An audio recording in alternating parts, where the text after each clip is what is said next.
Hi friends, welcome to up and down Tamil. இன்றைக்கான புதிர்க்கான குறிப்புகளை பார்க்குறதுக்கு முன்பாக மறக்காமல் நம்ம channel up and down Tamil சேனலை சப்ஸ்கிரைப் பண்ணிக்கோங்க. சப்ஸ்கிரைப் பண்ணி கிளிக் பண்ணிங்கன்னா பக்கத்தில் பெல் சிம்பிள் ஒன்று வரும், அதையும் கிளிக் பண்ணிங்கன்னா ஆல் அப்படிங்கிற ஆப்ஷன் இருக்கும், அதையும் கிளிக் பண்ணிக்கோங்க. நம்ம மேக் பண்ணக்கூடிய வீடியோஸ் உங்களுக்கு நோட்டிஃபிகேஷன்ஸ் ஆகும் ஃப்ரெண்ட்ஸ். மறக்காமல் நம்ம சேனல் மெம்பர்ஷிப்லையும் ஜாயின் பண்ணிக்கோங்க. அடுத்து இப்போ நம்ம குறிப்பை பார்க்கலாம். இது வந்து மொத்தம் 4 எழுத்துக்களை கொண்ட ஒரு சொல் தான்.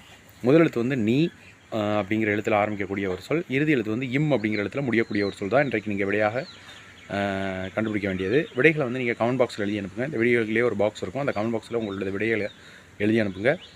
அடுத்த குறிப்பு ரொம்ப எளிமையாக கண்டுபிடிச்சிடலாம். பொறுமை அப்படின்னு சொல்கிறோம் இல்லையா, அதற்கான ஒரு வேறு தமிழ் சொல்னு கூட சொல்லலாம். பொறுமை அப்படிங்கிறதுக்கான ஒரு மாற்று தமிழ் சொல் அப்படிங்கிற சொல்லலாம். பொறுமை அப்படிங்கிற இணையான ஒரு தமிழ் சொல் அப்படின்னு கூட சொல்லலாம்.